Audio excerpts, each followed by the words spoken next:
Diretso po tayo sa Bible class natin. Nandito na tayo sa lesson 5 sa inerrancy ng scriptures. Ang ibig sabihin, ano ba yung mga previous lessons natin? Una, nagkaroon tayo ng introduction. Pangalawa, yung necessity ng scripture. Bakit kailangan yung scripture? Kasi walang salvation outside the scripture. Tinignan din natin yung kanyang inspiration na ang scripture ay sulat ng Diyos. At ganun din, tinignan din natin yung authority ng scriptures na ang kasulatan ay merong otoridad. So nandito na tayo sa panglima regarding sa inerrancy ng scriptures. Now, simula pa lang, hindi ako nakagawa ng review questions next Lord's Day na lang. Ang basic definition ng inerrancy ay mapagkakatiwalaan ng Bible na ang lahat ng tinuturo niya ay totoo at mapagkakatiwalaan. Walang kasinungalingan na matatagpuan sa Bible. Yun yung pinaka-teaching ng inerrancy ng scriptures. So, nagkaroon ng controversy. Sinulat yung Chicago Statement of Inerrancy noong 1978 dahil lumalabas na within Christian faith yung belief or yung paniniwala na merong mga hindi facts sa Bible. Alam nyo, dito na nagdagsaan yung mga view tungkol sa evolution, na ang tao ay galing sa hayop at nag-evolve. At dito na lumabas yung iba't ibang pag-atake sa scriptures na meron daw ng mga hindi historically accurate na makikita natin sa scriptures. Therefore, nag-stir up ito ng controversy. Kaya nag-decide sila R.C. Sproul kasama ng ibang mga theologians na sumulat ng Chicago Statement on Inerrancy. So ito yung newspaper dati. Makikita nyo dyan, ito si J. Packer yan, si James Montgomery Boyce, si R.C. Sproul. Pumipirma sila dun sa kanilang Chicago Statement on Inerrancy. May iba pa dito na hindi ko masyado kilala. Sila Edmund Clowney, sumulat siya ng regarding preaching, Christocentric preaching, at meron pang iba na mga pumirma nito, no? So, ito yung sinabi sa ilang parts ng Chicago Statement on Inerrancy. Meron silang affirmations, merong mga denials. Tatlo lang yung kinuha ko for our study. Sa line 12, sinabi nila, we affirm that scripture in its entirety, buong scripture, is inerrant, being free from all falsehood, fraud, or deceit. Sa 15, we affirm that the doctrine of inerrancy is ground in the teaching of the Bible's inspiration. Dahil daw sulat ito ng Diyos, therefore, ito ay walang pagkakamali. And sa 17, sinabi nila dito sa literature na to, we affirm that the Holy Spirit bears witness to the scriptures, assuring believers of the truthfulness of God's Word. So pag sinabi natin walang pagkakamali yung Bible, wala siyang mali sa doctrine, wala siyang mali sa morality, wala siyang mali sa history. No? At sa mga theological claims nito. Pero, pag sinabi natin na inerrant yung Bible, ito mga claims na to, it is about the original autographs. No? Ibig sabihin, ito ay tungkol dun sa original na writing. Later on, titignan natin na pwedeng magkaroon ng copyist errors. Pwede magkamali yung translation, magkamali yung copies, pero yung original, yun ay hindi magkakamali. No? So, Lahat ng mga translations, pwedeng magkaroon ng minor copies or translation variations, pero hindi ito nag-undermine doon sa original writing ng Panginoon, doon sa original autographs. So ito yung sinabi ni Waldron, na ang ating confession ay nagtuturo ng inerrancy. Yung ating mismong 1689 London Confession, yung mga fathers natin ng mga Baptist, naniniwala sila na ang scripture ay wala pagkakamali. So, I will quote Waldron, hinati ko sa 3 kasi ang haba, pero bear with me. Sinabi ni Waldron, modern exposition. Also, in the most conservative fashion, yung mga framers ng confession simply assert that Scripture is the Word of God. Yet more, they speak of the consent of all parts, the incomparable excellencies and entire perfections, and the infallible truth of the Scripture. Clearly, they could not have believed that the Scriptures contradicted themselves or that their historical or scientific assertions were not reliable. Mga fathers natin sa faith, naniniwala na walang error sa Scriptures. Ganon din, sabi ni Waldron. Yet again, in the most conservative fashion, the confession distinguishes between immediately inspired originals, ito yung autograph, original writing, which are the court of final appeal and necessary through human translations. Confession natin, chapter 1, paragraph 8. Furthermore, in paragraphs 9 and 10, the confession underlines the absolute finality and supremacy of Scripture. Yung Scripture daw ay infallible rule for deciding questions of interpretation and supreme judge. Alin itong dalawa? Scripture. For all religious controversies. Such an understanding absolutely does not allow for calling into question the statements of Scripture on the basis of the dictums of modern science and historical research.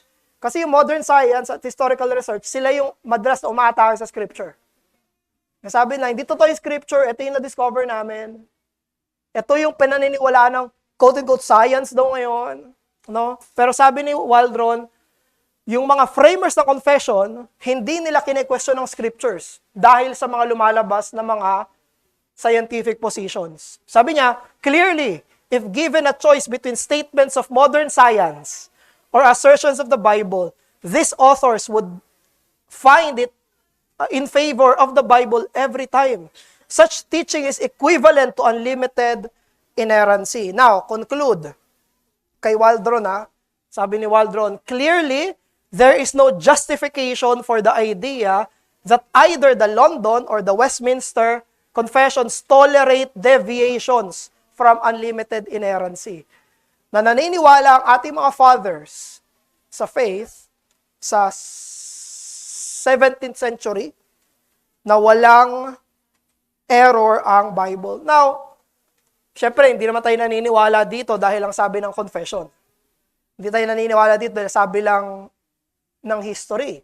Maniniwala tayo na walang error ang Scripture kung makikita natin mismo sa Scripture. Makikita natin sa Scripture mismo. Anong basis natin? Ang basis natin, ang ultimate na reason natin kung tayo naniniwala na itong Bible ay walang error, ay dahil sa attribute ng Diyos. Yung attribute ng Diyos na siya ay hindi nagsisinungaling. At yung attribute ng Diyos na siya ay trustworthy. Mapagkakatiwalaan ng Diyos. Walang kasalanan sa Diyos, walang kasinungalingan sa Diyos, walang darkness sa Diyos, therefore trustworthy ang Diyos. 3 scripture.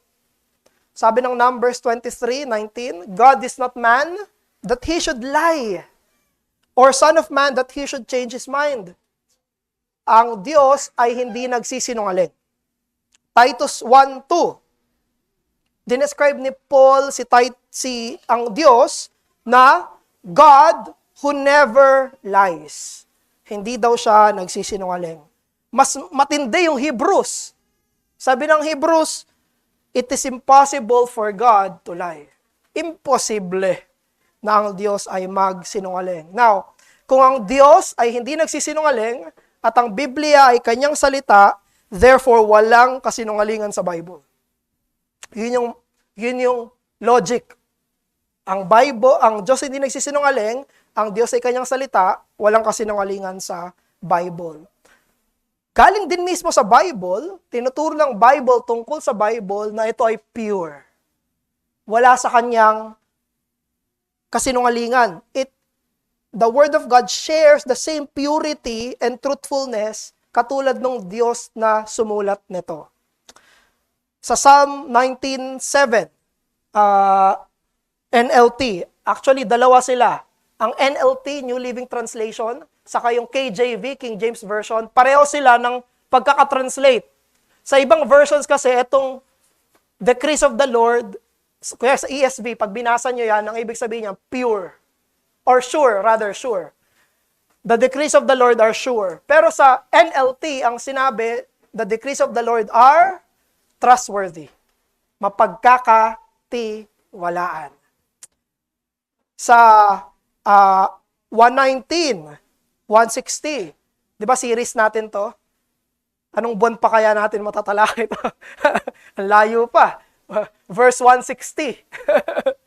Pero sabi sa Psalm 119, verse 160, the sum of the word, your word, yung summary daw ng word of God ay, anong sinabi? Truth. Katotohanan. And lastly, sa prayer ni Jesus, pinagpe-pray ni Jesus yung mga disciples. Sabi ni Jesus sa kanyang Father, Ama ko, pabanalin mo yung mga disciples at pabanalin mo sila saan? Sa pamamagitan ng iyong salita. At sinabi niya, yung salita mo ay katotohanan.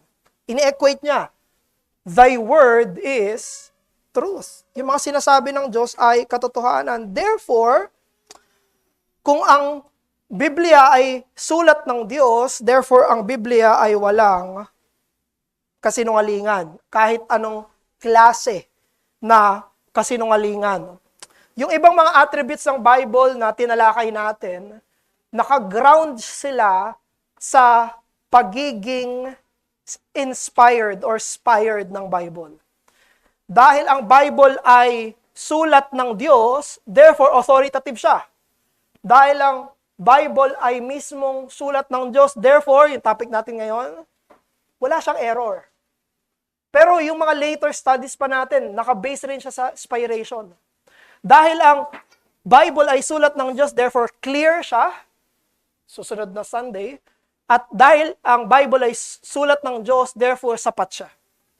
Nakabase doon sa inspiration, yung pagiging inerrant ng Bible. No? So, punta tayo kay Christ.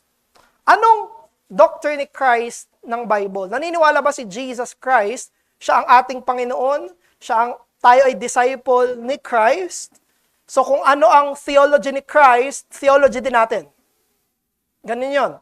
Hindi pwedeng iba yung pananaw ko sa pananaw ni Jesus. No? Anong pinaniniwalaan ni Jesus tungkol sa Bible? Ultimately, naniniwala tayo na ang Bible ay walang error dahil naniniwala si Jesus na walang error ang Bible. Naniniwala tayo na walang error ang Bible dahil naniniwala si Jesus na walang error ang Bible. Matthew 5:18, anong sinabi niya? Until heaven and earth pass away, not an iota, not a dot, will pass away from the law. So yung iota na yun, yung dot na yun, until all is accomplished. Wala daw maaalis doon sa smallest letter sa scripture. Kahit daw tuldok, kahit yung smallest letter ay trustworthy. Pangalawa, tinitreat ni Jesus yung scripture bilang unbreakable. Sabi niya sa John 10:35, sabi niya, Scripture cannot be broken. Kinote niya dyan ay Psalms. Sabi niya, ang kasulatan ay hindi mababasag. Number 3, last. Marami ito compilation Pero naniniwala si Jesus sa lahat ng historicity ng Bible. Naniniwala si Jesus na may totoong Jonah na kinain ng isda. Naniniwala si Jesus na mayroong nilikhang Adam and Eve. Kinote niya yan sa Matthew 19. Naniniwala si Jesus kay Noah, na may totoong Noah and the flood.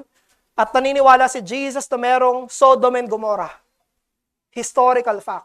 Kung naniniwala si Jesus na ito ay historical fact, nakasulat sa Old Testament, therefore, we also must believe. Dahil tayo disciple ni Jesus. Yun yung ibig sabihin ng pagiging Christian. Ang Christian ay tagasunod ni Christ. No? Tinrato ni Jesus yung scripture bilang totoo at walang pagkakamali. Hindi pwedeng sabihin natin, follower ako ni Christ, pero hindi ako naniniwala sa historicity ng Old Testament. Naniniwala ako kay Christ, pero alam nyo, hindi totoong may Adam and Eve. Poetic lang yon. Hindi, si Jesus naniwala doon eh. Totoo yung historicity ng mga ito. Now, tignan din natin yung pananaw ng New Testament sa Old Testament. No? Maging yung New Testament naniniwala sa mga historical events, historical people, at historical places sa Old Testament. They treat it as real history. Sa Mark chapter 2, tinrato ng Panginoong Jesus na totoo si David, historical person siya. Sa John 3, historical Moses. Sa 1 Corinthians 10, historical yung Israel. Now, kung yung New Testament authors naniniwala na ang Old Testament ay totoo, therefore, dapat tayo ay maniwala rin na ito ay walang pagkakamali. Ito ay legitimate historical document. Mula Genesis hanggang yung Malakay. No? Bakit? Sabi kasi ng New Testament. And even for doctrine, nakabase yung doctrine sa history. Sa nakabase yung paniniwala natin sa federal headship. Na merong dalawang covenant head, si Adam sa si Christ. Na merong totoong historical Adam. May kasalanan tayo ngayon dahil merong totoong Adam na totoong sumuway, na totoong champion natin. Yung champion natin, siya ay pumalya, therefore meron tayong kasalanan ngayon. No? Nakabase yon sa historicity ni Adam. Totoong, literal, na may tumapak sa mundong to, na ang pangalan ay Adan. Doctrine, nakabase sa history. No? Pati yung moral examples. Yung morality, nakabase siya saan? Sa history. No? 1 Corinthians 10:11, these things happened to them as an example. Kino-quote ni Paul yung Israel sa wilderness. At sabi niya, nangyari sa kanila yon, historical fact, para maging halimbawa sa atin. Para hindi natin sila tularan. No? Ano pa? Si Elijah, sa James chapter 5. Si Elijah ay nag-pray. Totoong tao, si Elijah, kinuha ni James para turuan tayo paano mag-pray. So, yung New Testament, sa kanyang paniniwala sa Old Testament, naniniwala siya na lahat ng iyon ay historically accurate. So, ito yung mga basis natin, no? So, New Testament, mismong si Christ, mismong ang attribute ng Panginoon. Now, punta na tayo sa sayang, konti lang kayong mahihirapan. Kasi maraming may sakit. Punta na tayo ngayon sa objections. Ito yung tinanong mo, PJ, nung nakaraan. Pero akala ko August pa eh. Pero ngayon pa pala. Wala. May mga discrepancies sa Bible. Now, paano natin sasagutin yung discrepancies? Unahin na natin yung pinakamahirap para padali na lang mapadali. Tinignan mo yung Bible, may nakita ka na, uy, parang iba, parang mali. So, kapag may mga nakikita tayo ng mga seemingly or apparent na discrepancy sa Bible, ano yung gagawin natin? Unang gagawin natin, hindi natin siya babaliwalain. Hindi natin sasabihin, basta. Ayokong isipin yan. No. Christian ka. Binigyan ka ng Panginoon ng isipan at sinabi ng Panginoon, you will love heart with all of your heart, mind, soul, and strength. Therefore, love God with your mind. Mahalin mo ang Diyos sa pamamagitan ng iyong isipan. Hindi mo babaliwalain yan. Hindi mo sabihin na ayokong isipin yan. No. Harapin natin ang lahat ng challenges sa faith natin. Dahil may sagot ang Diyos. At mapagkakatiwalaan ng Diyos. No? Yun yung una. Pero pangalawa, ang normal na sagot sa mga discrepancies ay yung tinatawag natin na harmonization. Ibig sabihin, we give explanations bakit may mga ganong discrepancies sa Bible. No? So sinimulan ko talaga sa mahirap para makatch attention nyo. So tignan natin yung objection. Ilan yung objection ko dito? 3. 4 yata. Anyway, ang unang objection ay numerical discrepancies sa Bible. 1 Kings 4:26, Solomon also had 40,000 stalls of horses for his chariots and 12,000 horsemen. Now, yung Kings of Chronicles, pareho yan na history ng Kings of Israel, di ba? Kings ng both Israel saka ng Judah. So, yung mismong parehong kwento tungkol kay Solomon, pareho to. Hindi to magkaiba. Pareho siya na narrative. Now, sabi sa 2 Chronicles 9:25, and Solomon had 4,000 stalls for horses and chariots, and 12,000 horsemen, whom he stationed in the chariot cities, and with the king with the king in Jerusalem. Now, paano natin na-explain to? So, may dalawang explanation lang. May dalawang choices tayo. Either una, pagdudahan mo ng inerrancy ng Bible, wala, mali na yung Bible. Or, ang pangalawa, you will find an explanation. No? You will find an explanation. May dalawang possible explanation dito sa objection na to, sa discrepancy na to. Yung unang answer ay, it can be by the way, yung objection pala ay, dahil ito ay nagde-describe sa reign ni Solomon, ito ay historically inaccurate. Yun yung objection. Mali yung Bible. Yun yung objection. Kasi inaccurate siya eh. Now, dalawa yung possible explanation natin.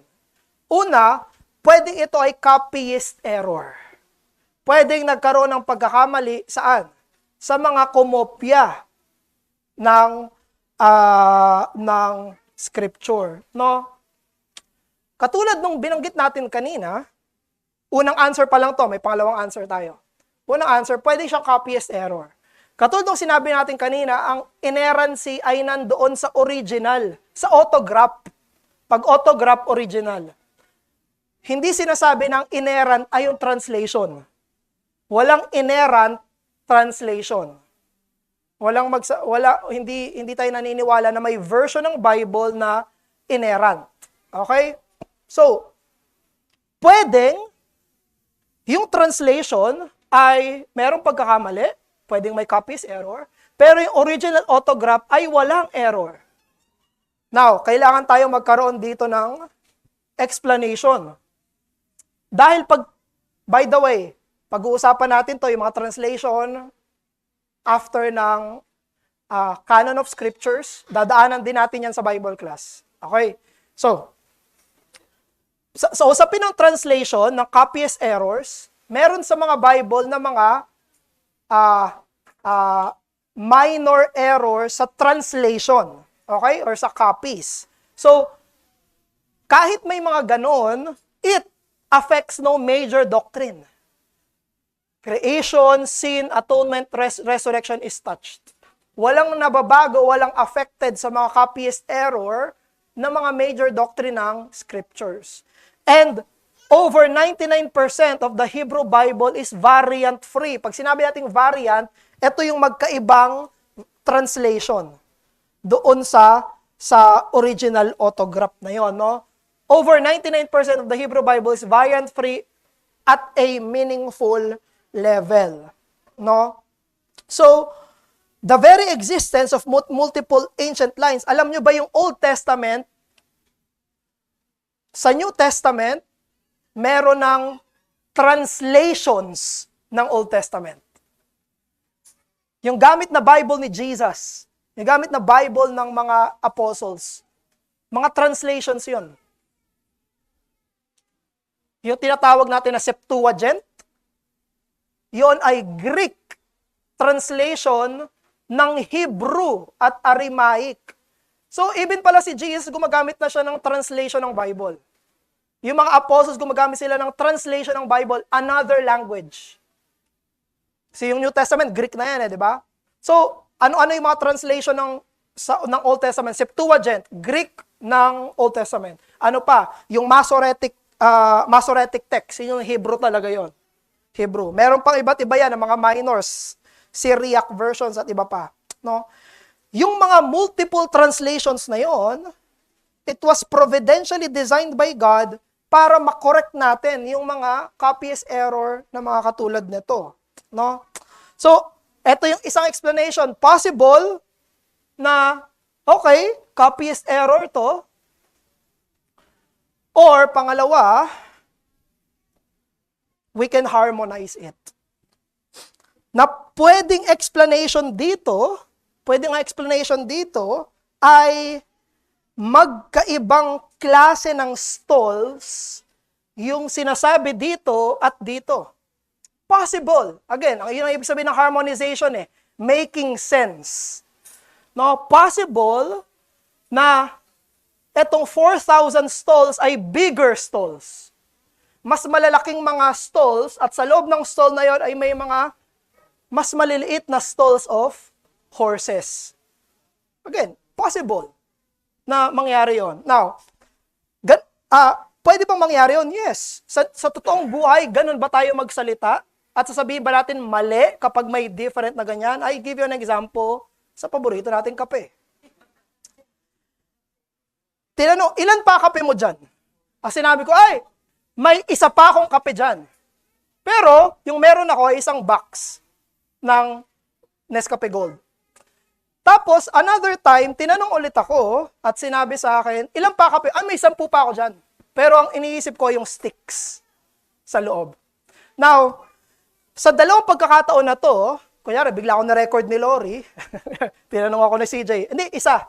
Tapos, na-record ako ni PJ, tinanong ako ni PJ, ilan pa? Sa 10. So, na-record ako ni Lori sa pareho, tapos, ipinakita yung video na yon, pag sinabi, alin doon yung totoo? Pareho. May error ba doon? May discrepancy ba yun sa unang tingin? Yes. Pero, nagsinungaling ba ako sa both instances? No. There's an explanation. No? So, possible, ganito tayo mag-harmonize kung paano tayo magsalita sa totoong buhay, ganun din natin tatratuhin yung scriptures. No? At ito ang isa sa mga unfair sa mga nag-critic ng scripture, hindi nila tinatrato yung scripture kung paano sila totoong nabubuhay. Kung paano sila totoong nakikipag-usap. No? Sa totoong buhay, hindi mo ako ikikritik. Sabi mo, sabi mo isa lang. Hindi, ibig ko sabihin isang box. Sabi mo 10. Okay, 10 sticks kasi ibig ko sabihin. Now, it's possible na ganun yung pagkakasulat dito sa copyist error na dito sa 1 Kings, no? Now, another objection. Ito medyo mas madali na, makakahinga na tayo. Isa pang objection, sabi ng Joshua 10:13, and the sun stood still, and the moon stayed, until the people had avenged themselves upon their enemies. Is it not written in the book of Jasher? So the sun stood still in the midst of the heaven and hastened not to go down about the whole day. Now, anong objection dito? Sa modern scientific perspective, kapag it implies na itong verse na to na tumigil yung araw. Hindi naman umiikot yung araw eh. Ang umiikot ay alin? Mundo. Sabi nila, kita mo, mali yung Bible, hindi naman umiikot yung araw eh. Kailangan pa ba explain to? Sinulat yan sa Joshua from the vantage point ng tao. Kasi ang tingin mo sa araw, umiikot. Kasi nasa mundo ka eh. No, hindi sinulat to ni Joshua from a scientific point of view. Hindi niya to sinasabi from labas sa mundo at sa araw. Pag tumingin ka sa langit, gaganon yung araw. Sa isang buong araw. Kalahating araw, no? So hindi siya discrepancy. Hindi siya mali historically. Pero may isa pang against dito. Sinasabi nila kapag tumigil yan, it will cause an inertia and it will cause catastrophes. No? Kapag totoong kunyari, Earth talaga yung tumigil, magkakagulo. Kasi umiikot tayo sa araw at merong balance. No? Now, anong sagot natin dito? So, hayaan natin sumagot sila Norman Geisler sa si Thomas Howe. Sabi nila, regarding dito sa Joshua, sabi nila, first, it is not necessary to conclude that the earth rotation was totally halted. Sabi nila, wala ka daw makikita dun sa text na tumigil. Verse 13 states that the sun did not hasten, hindi binilisan. Hindi mabilis. Did not hasten to go down for about a whole day. This could indicate that Earth's rotation was not completely halted, but it was retarded, mabagal, no? To such a degree that the sun did not set for about a whole day. Now, may tanong ako sa inyo, meron bang lugar sa Earth kung saan halos ang ikli ng araw ang haba ng gabi? Yes. Meron bang lugar sa Earth kung saan ang haba ng araw ang ikli ng gabi? Yes. Depende kung nasan sila. No? So hindi ito totally impossible.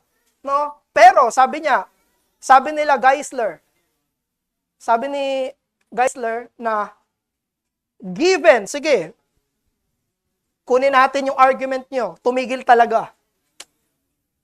Even if the Earth's rotation was completely stopped, we must remember that God is not only capable of halting the rotation of the earth for a whole day, but He is also able to prevent any possible catastrophic effects that might result from the cessation of Earth's rotation. Sabi niya, kung talagang pinatigil ng Diyos, kaya niya yon. Napigilan yung lahat ng catastrophes. Diyos siya eh. No? Kaya niyang gawin yon. Now, pero, ang position pa rin nila Geisler, ito'y ordinary way ng pagsasalita na nakita nila Joshua na matagal bumagsak yung araw. Kasi pinagbigyan sila ng Panginoon na matalo lahat ng kaaway nila within the day. No? Ano pa? Objections. I think second to the last na to. Discrepancy sa death ni Judas. Sabi ng Matthew 27:5, and throwing down the pieces of silver into the temple, Judas departed and he went and hanged himself. Paano daw namatay si Judas sa Matthew 27? Nagbigti si Judas after niya i-betray si Jesus. Now, sabi sa Acts, sinong sumulat dito? Matthew, sinong sumulat ng Acts? Luke. Okay. So sabi naman ni Luke, now this man acquired a field with the reward of his wickedness, and falling headlong, bumagsak daw si Judas. He burst open in the middle and all his bowels gushed out. Gore, no? Bumagsak daw si Judas tapos pumutok yung katawan niya, no? So paano natin ito i-explain? Medyo mas madali na to. Mas madali na to i-harmonize, no? Sinabi sa atin ni Matthew na si Judas ay namatay by hanging, pero si Luke, mas binigyan tayo ng graphic description ano yung nangyari pagkatapos niyang magbigti. Saan ba siya nagbigti? Sa ibang mga passages, sa cliff. Sa cliff siya nagbigti, no? So, kaya ang sinulat ni Luke dito sa Acts ay anong nangyari pagkatapos na.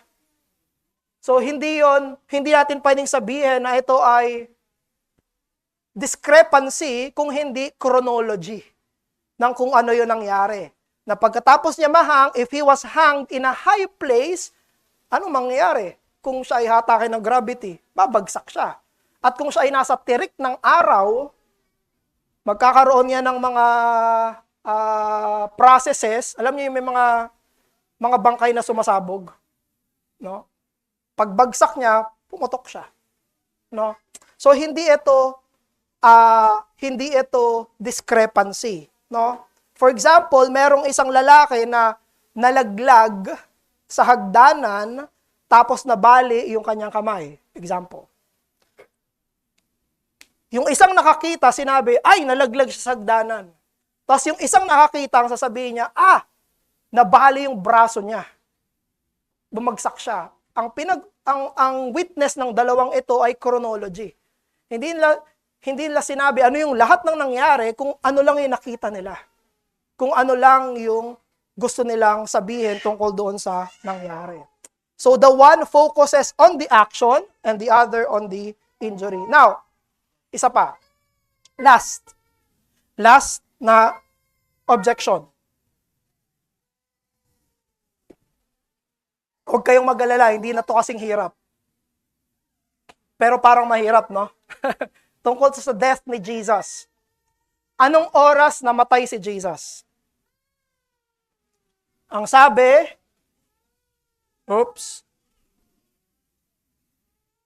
ang sabi ni Mark, it was the 3rd hour when they crucified Jesus. Tapos sabi ni John, now it was the day of preparation. Anong day of preparation? Friday yan. It was about the 6th hour. So he delivered him over to them to be crucified. Anong time talaga namatay si Jesus? 3rd hour o 6th hour? Bakit magkaiba sila? So ano yung objection na naman dyan? Ang objection nila dito ay magkaiba yung oras. Therefore, mali ang Bible. Hindi historically accurate yung Bible. Now, paano natin sasagutin ito? Harmonization ulit, no? Nagsusulat si Mark sa Jewish time. At nagsusulat si John sa Roman time. Magkaiba magbilang ng oras ang mga Hudyo at ang mga Roman. Mas Roman. Yung calendar natin, Roman. Yung oras natin, Roman. Kailan nagsisimula yung araw natin? 12 a.m. Sa mga Hudyo, hindi po. 'Di ba? Yung Sabbath nila, nagsisimula sila ng Sabbath ng Friday ng 6 p.m. Kasi yung Sabbath nila ay Sabado, 'di ba? Nagsisimula sila ng Sabbath pag 6 p.m., Sabbath na. No? Saturday ng 6 p.m. tapos na yung Sabbath. Sa kanila, ganun magbilang yung mga Hudyo. Ang nagsisimula yung araw nila, another day na ng 6 p.m. Therefore, hindi ito discrepancy. Magkaiba lang sila ng bilang ng oras. So sa Jewish time, yung 3rd hour, sa Roman time yan ay 6th hour. At hindi ito magkaibang oras, kung hindi magkaibang bilang ng oras. Therefore, the Bible is inerrant. Walang pagkakamali ang Bible. Example ulit. Gamitin ko sana si Crystal sa si Jesho pero iba na lang. Hindi ako nagpaalam Example. Alam natin yung time differences, di ba? Example, nag-video call si Juan at si Eminem. Video call sila. Tapos tinanong sila, Juan, anong oras kayo nag-video call ni Eminem? Sabi ni Juan, 11 a.m. Tapos tinanong si Eminem, anong oras kayo nag-video call ni Juan? 3 a.m. Now, sino yung nagsisinungaling sa kanila? Wala. Bakit? Kasi they are talking about different time time zones. Ganon din dito, mga kapatid, na iba yung pagbilang sa Jewish time, iba yung pagbilang sa Roman time, hindi pwedeng sabihin nagsisinungaling sila. Pareho silang tama. Pareho silang nagsasabi ng totoo. Katulad ng parehong nagsasabi ng totoo, example lang yan itong dalawang ito. Pag tinanong ko si Crisal, anong oras kayo nag-video call ni Jeshu? Madaling araw na dito. Madaling araw. Pag tinanong ko, Jeshu, anong oras kayo nag-video call ni Cristal? Umaga pa lang doon. O kaya hapon doon. Sino nagsasabi ng totoo? Pareho. Hindi iyon discrepancy. That's how we read yung ating scripture, brothers, no? So, anong magiging reason kapag dinenay natin ang inerrancy? Una, kasi ang ibig sabihin ng errancy sa kanila, pwedeng may mali ang Bible. We deny, walang mali ang Bible. Kung may mali ang Bible, pwede tayong magsinungaling ng maliit. Pero hindi tayo pinapahintulutan ng kahit maliit na pagsisinungaling dahil walang maliit na pagsisinungaling ang Diyos. Kahit sa history, wala siyang lie. Pangalawa, kung merong error ang Bible, hindi natin mapagkakatiwalaan ang Bible. Pangatlo, kung may mali ang Bible, maapektuhan ang lahat ng doktrina natin. Hindi na totoo ang sin, hindi na totoo ang grace, hindi na totoo ang salvation. Sabi ni Pastor Noel, the Bible can be reliable in matters of faith only when it is reliable in matters of fact. Mapagkakatiwalaan mo siya sa faith kung mapagkakatiwalaan mo siya sa fact. Paano mo siya pagkakatiwalaan sa faith kung meron siyang hindi totoong sinasabi? And ito yung text natin. Sinabi ng Romans 3:4, let God be true, though every man a liar. Pwede tayong maging hindi trustworthy, pwedeng lahat ng tao ay magsinungaling, pero ang nag-iisang hindi nagsisinungaling ay ang Diyos. Sige po, dito tayo nagtatapos. Any questions sa ating inerrancy of the Bible? Hindi ka, Marlon. 12:05. Hello. Baling question ko, Pas. Meron bang mga, yung nabanggit kasing mga masasabi nating contradiction na binabanggit ng mga against sa Bible is more on trivial lang talaga sila. Hindi sila more on the centrality of the message of the whole Bible itself. Yes. Meron bang mga skeptics na ang tinitira nila yung the entire message of the Bible na may contradictory? O open, yun lang talaga yung binabato nilang mga bala nila, kumbaga? Yes, meron. Kaya lang, hindi na siya tungkol sa inerrancy. Pero normally, ayan ay mga philosophical na mga attacks regarding sa mga doctrines ng Bible. Pero wala akong maisip on top of my mind. Pero meron. Pero labas na siya sa inerrancy. Tungkol na siya sa teaching mismo. If God is, kung ito sinabi ng Diyos, totoo to, sinabi niya rin to, paano sila parehong totoo. So, gano'n. Yan. Meron. Pero hindi na siya inerrancy. Isa pang question, Pas. Masasabi ba natin na ganun sila ka-critical sa Bible because it claims it is the Word of God? Sa ibang mga writings like Iliad and Odyssey, the writings of the Sumerians, yung Epic of Gilgamesh, hindi sila ganun ka-critical kasi hindi yun Word of God. Parang writing siya na kiniklaim na mga pwede natin sabing under category of myth. Yun ba yung pwede nating sabihin na kaya ganun na lang ka-critical yung mga skeptics? Kasi kiniklaim ng Bible na Word of God siya. Kung hindi siya Word of God, they are okay with this contradiction. Tama po ba? Correct. Tama yun, Deacon. Mas critical ang mga tao sa Bible dahil merong accounting at judgment na binibigay yung Bible sa mga tao. Sa mga ibang writings na history, kala Plato, kala Aristotle, kung hindi ako nagkakamali, walang writing si Aristotle. Wala siyang sinulat. Ang lahat ng alam natin kay Aristotle, ay dahil kay Plato. Pero walang nagdududa doon.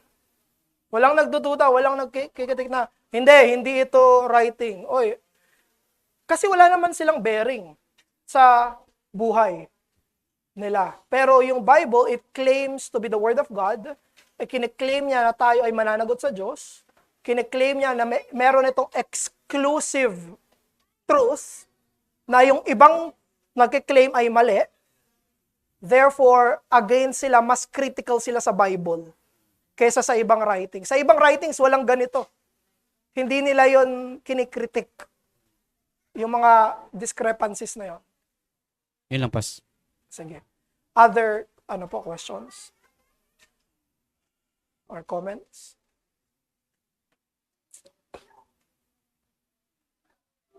Pass. Yung karamihan din ata ng mga discrepancy related sa mga numerical figures, which is normally, ang explanation na nakita ko is halos magkakamuka sa yung mga, parang possible talaga yung mga copies error din talaga. Yeah. So, anyway, inad ko lang Pas. Kasi karamihan ng mga discrepancy like yung age ni King Hezekiah? 42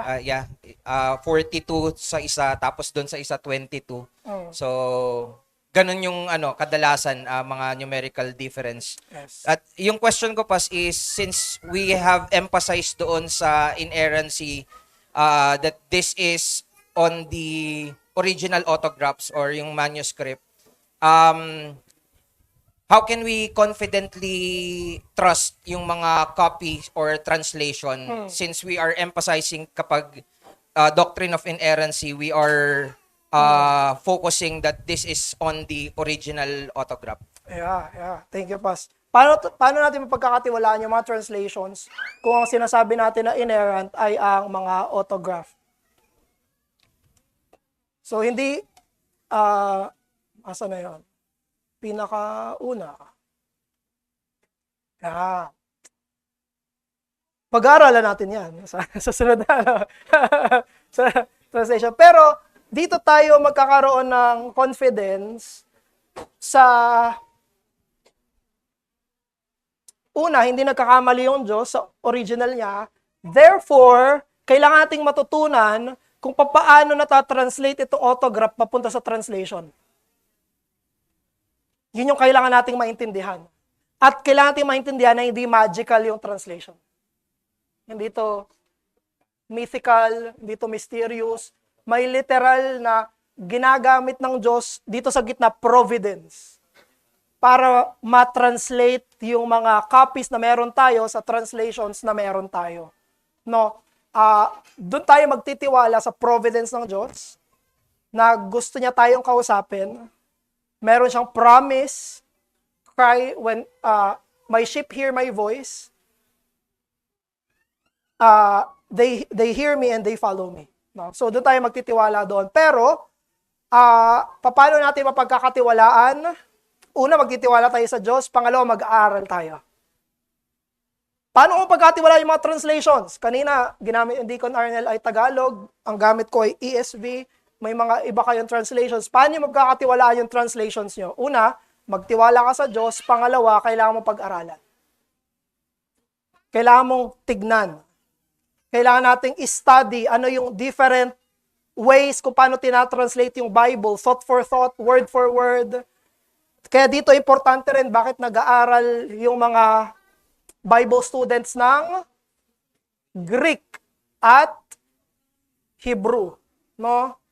Na ipag-pray nyo kami na matuto kami magbasa ng Greek at Hebrew, pero pwede yung mapag-aralan. Ang dami na ngayon online. Kagabi lang, nung nag-study kami, may tinignan kami sa John 1:18, yung Greek ng John 1:18. No? Pero available siya. Ibig sabihin, pwede siyang pag-aralan. So, doon tayo magkakaroon confident with God, tapos labor para malaman ano yung original. Sige, si Deacon Marlon. Dagdag ko lang Pas, si Christ nga walang issue sa Septuagint which is hindi naman niya binabasa yung original Hebrew Bible nung sinasabi niya ng it is written. The Septuagint is yung Greek translation ng Hebrew Bible. Yes. Kung si Christ ay walang Yes. problema, Tama. so dapat tayo din magtiwala tayo na yun yung binigay namin sa atin ng Diyos na mabasa natin ngayon. Unless lahat tayo gusto natin mag-aral ng Greek tsaka Hebrew. Yung Bible para mo, pag-aralan. Hebrew sa Greek. No? Ayun. Pagbukas. Ayun lang, Pastor. Sige, thank you. Ang lakas na argument nun, no? Kung si Jesus nga gumamit ng translation, huwag tayong matatakot at magpanic na gumamit din ng translation. Yung gamit mismo ng Panginoon natin ay Greek translation ng Hebrew Bible. No? Hindi sinabi ni Christ na alin dito? May confidence siya. No, sige. Sige po, let's pray. 12:12 na. So, pwede natin ituloy ito sa mga susunod na Bible class. Let's pray.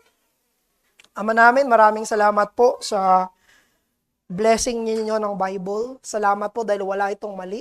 Salamat po, lahat ito ay tama. Salamat po dahil mapagkakatiwalaan ito, dahil mapagkakatiwalaan ka. Papuri po sa iyo, Diyos, sa pangalan ni Jesus. Amen.